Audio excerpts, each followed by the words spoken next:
একটা কথা গরিব আভাগা অ্যাডভান্স বলে দিলাম। আগামী নির্বাচনে বিএনপির প্রধান প্রতিদ্বন্দ্বী হবে, রাজনীতির মাঠে বলেন, লড়াইয়ের মাঠে বলেন, সোশ্যাল মিডিয়াতে ইনফ্লুয়েন্সে বলেন, সেটা হচ্ছে জাতীয় নাগরিক পার্টি। আর এই দলটির দ্য ব্রিজুট বয় হাসনাত আব্দুল্লাহ মাঝে মাঝে এমন বক্তব্য দেন যেটা দিয়ে পুরো বাংলাদেশ কাঁপাই দেন। আর এইবার তিনি যে কাজটা করেছেন, এই কাজটা নির্বাচনে বিএনপির যে পাশ করার যে সম্ভাবনা, নাম্বার ওয়ান, নাম্বার টু, বিএনপির প্রতি যে মানুষের আস্থার জায়গা, সেটাকে কিন্তু মোটামুটি পুরা একটা আছা বাঁশ দিয়ে কিন্তু মোটামুটি এটা বন্ধ করে দিচ্ছে। একটা স্টেটাস এই মুহূর্তে খুবই ভাইরাল, আপনারা দেখছেন তো। আমি গেল পরশুদিন অথবা গতকালকে মইবি না একটা নিউজ দিয়েছিলাম যে সংস্কার কমিশনের যেই মতামতগুলা, মানে প্রত্যেকটা রাজনৈতিক দল সরকারের সংস্কার কমিশনের উপর যে মতামত দেয় সেইটা পাবলিক করে দিয়েছে আমাদের সরকার। তবে আমি আপনি খুঁজে এগুলা পাওয়া এত সোজা ব্যাপার না। তো আমি আপনি খুঁজে পাওয়ার জন্য ফেসবুকে ছাইড়া দিছে এগুলা হাসনাত আব্দুল্লাহ। এর মাঝখানে স্টেটাসটা কি দিছে দেখেন, বিএনপি ওয়ালারা কিভাবে নেবেন বিষয়টা। প্রধানমন্ত্রীর ক্ষমতা কমানোর প্রস্তাবে না করে দিয়েছে বিএনপি, মানে আরো একজন Hasina loading. What is he main?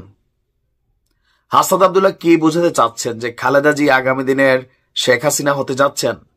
স্পষ্ট সে বলছে যে মানে আরো একজন হাসিনা লোডিং। এরপর সে বলছে এত এত রক্ত দেওয়ার পর আমাদের আশা ছিল অন্তত আর কিছু না হোক, দুর্নীতি না কমুক, অন্তত আরেকজন হাসিনা যাতে না হয় সেই আইনটা করতে যাইতে। বিএনপি আজ স্পষ্ট জানাইয়া দিছে এই সংস্কার ওরা করতে দেবে না। 90-এর সাথেও এই দলটা প্রথম গাদ্দারি করেছিল, মানে বিএনপি একটা গাদ্দার দল। 24-এর সাথেও প্রথম বেইমানিটা এই বিএনপি করলো। What is mean? মানে বিএনপি গাদ্দার এবং বেইমান। বাট ফ্যাক্ট ইজ এরা গাদ্দারি করে বারবার আওয়ামী লীগ ফেরত আসে। 24-এ ভাবছিলাম এরা কিছু অন্তত শিখছে, বাট আজ প্রমাণ হলো কিছুই শিখে নাই, কিছুই বদলায় নাই। এরা হাসিনার বিরোধিতা করত মূলত নিজেরা হাসিনা হওয়ার জন্যই। হাসনাত আব্দুল্লাহর মাথা পুরা আউলাই গেছে। কেউ কেউ বলছেন কথা সত্য, কেউ কেউ বলছেন যে না, তোমরাও তো শেখ হাসিনা হওয়ারই চেষ্টা করছো, কোন দিকে কম। আচ্ছা, এরপর সে বলছে নাগরিক পার্টির অবশ্যই এই সংস্কারের পক্ষে দাঁড়াতে হবে, প্রয়োজনে এই দাবিতে আন্দোলন করতে হবে। ডক্টর ইউনূসের জন্য এটা একটা টেস্ট কেস, বুঝেন? প্রয়োজনে আবার আন্দোলন করতে হবে, বিষয়টা বলছেন। বিএনপি বলতেছে একটা আন্দোলন হবে, রাজপথে নামবে। জাতীয় নাগরিক পার্টি ডাক দিচ্ছে প্রয়োজনে আন্দোলন করবে। আচ্ছা, বলা হচ্ছে যদি একটি রাজনৈতিক দলের কথা শুনে প্রধানমন্ত্রীর ক্ষমতা না কমান, যদি এই মিনিমাম সংস্কারটাও না করেন, তবে প্রমাণ হবে আপনারা জনগণের সরকার না। এটা ডক্টর ইউনূসের উপর একটা তাত্ত্বিক প্রেসার ক্রিয়েট করা হচ্ছে। এরপর একটা রাজনৈতিক দলের সরকার প্রধানমন্ত্রীর ক্ষমতা কমান, হাসিনা হওয়ার রাস্তা বন্ধ করেন, এই দেশ আর কোন জুলাইয়ের ভার সহ্য করতে পারবে না। পুরা গাছে বাসে আগুন লাগাই দিছে। শব্দগুলা প্রয়োগ দেখছেন, গাদ্দার, বেঈমান, বাটপার, মানে মোটামুটি যা যা আওয়ামী লীগের উদ্দেশ্যে এতদিন বলতো, এখন তারা এগুলা বিএনপির উদ্দেশ্যে বলতেছে।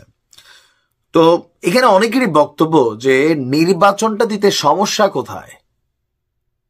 এই যে প্রস্তাবগুলো সংস্কার কমিশনের আসছে বা জাতীয় নাগরিক পার্টি যে জিনিসগুলা চাচ্ছে, এগুলা করার দায়িত্ব তাদের হাতেও কিন্তু সুযোগ আছে। কিভাবে?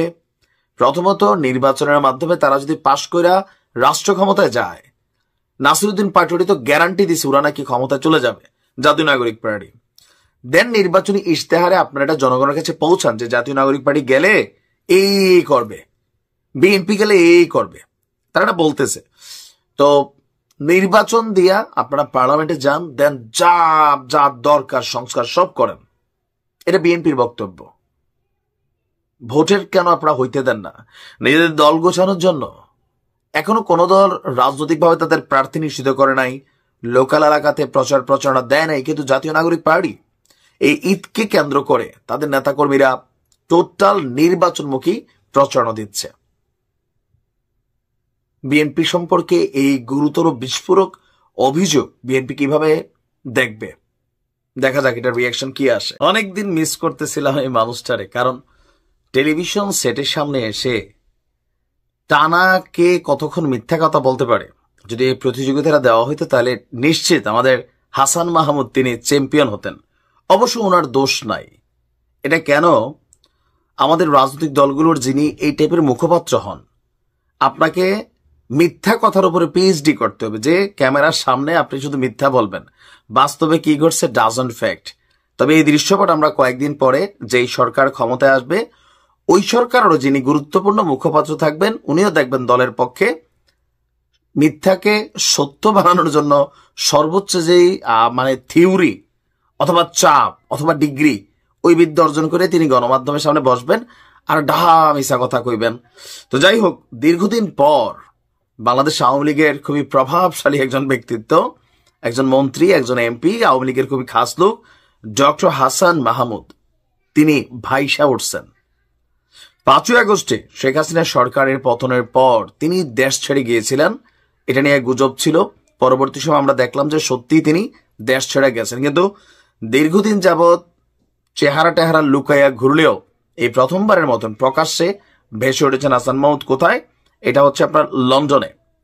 লন্ডনের গ্যাংস হিল এলাকায় অবস্থিত আল কালাম মসজিদে হাসান মাহমুদ ঈদের নামাজ পড়তে গেছেন। আমরা জানতাম যে দীর্ঘদিন তিনি আপনার বেলজিয়ামে বসবাস করছেন, কিন্তু হঠাৎ করে লন্ডনের গ্যাংস হিল এলাকায় তাকে কিভাবে দেখা গেল? আবার এই তার যে ছবিগুলো আসছে, এখানে কয়েকজনকে দেখা গেছে যে তার আত্মীয় স্বজন এবং কিছু টিভিরও সাংবাদিক, 2টা ছবি আসছে যেটা আলোচিত। এর মধ্যে যুক্তরাজ্য আওয়ামী লীগের সাধারণ সম্পাদক সৈয়দ ফারুকের সাথে উষ্ণভাবে কোলাকুলি করেছেন তিনি। আর দ্বিতীয় ছবিতে তার পাশে দাঁড়িয়ে আছেন সাংবাদিক সৈয়দ আনাস পাশা, তার ছেলে, এবং আইটিভির সাংবাদিক মাহাথির পাশা। তো তারাও সম্ভবত দেশ ছেড়া ভাগছেন। এগুলা সরকার পতনের পর হয়তো ডালমে কুচ কালা না, পুরাটাই কালা করে ফেলছিলেন। আর হাসান মাহমুদের সাথে সম্ভবত তার ছেলে এবং ভাতিজা ছিল। তো তার বর্তমান আবাসস্থল আসলে কোথায়? হাসান মাহমুদের বর্তমান বসবাস সম্পর্কে সৈয়দ আনাস বলছেন তিনি বেলজিয়ামে থাকেন, তবে তার ছেলে লন্ডনে পড়াশোনা করছে। ঈদের দিনে ছেলের সঙ্গে সময় কাটাতে এবং উৎসব উদযাপন করতে তিনি লন্ডনে ছুটে এসেছেন। যুক্তরাজ্য আওয়ামী লীগের এখানে যারা ছিল নেতা কর্মী সবাই এই প্রোগ্রামে ছিল। ঈদের নামাজের পর একটা বৈঠক ছিল, ঘরোয়া প্রোগ্রাম ছিল। পলাতক যত আওয়ামী লীগের নেতারা বিদেশে আছেন, বিলিয়নস অফ ডলার যারা কামাই গেছেন, তারা সবাই এখন একজোট হয়ে সেখানে এনজয় করতেছেন, কারণ তাদের ছেলেপেলেরা বিদেশে পড়াশোনা করে। আর দেশে থাকা আওয়ামী লীগের যেই সাধারণ নেতা কর্মী আছে, যারা ধরেন জয় বাংলা নিয়ে এখন ফেসবুকে আমরা যুদ্ধ করি, তারপর আমরা যারা ধরেন বিএনপির সাথে লড়াই করি, মানে এরকম যারা আছে, খাইয়া না খাইয়া সিঙ্গারা কোক খাইলেও যাদের মধ্যে সারাদিন গলা ফাটানোর মতন এনার্জি ছিল, কেউ আজকে বসত ঘরে ঘুমাইতে পারছেন না, ঈদের নামাজ বাড়িতে পড়ে নাই, টাকা নাই, মামলা লড়ার সুযোগ কোনো কিছু নাই। আবার একই রকম বিএনপির ছিল।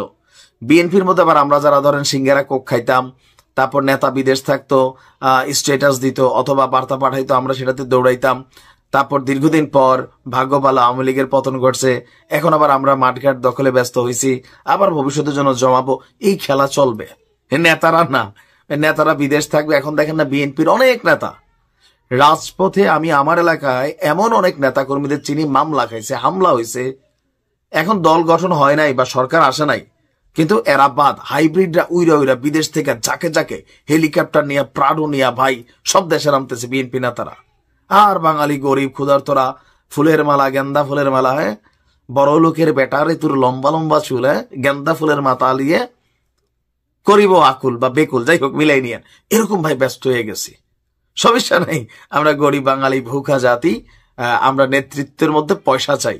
যার পয়সা আছে বিদেশ থাকো, কোনো সমস্যা নাই, আবার আসবে, আবার জীবন দেব প্রয়োজনে।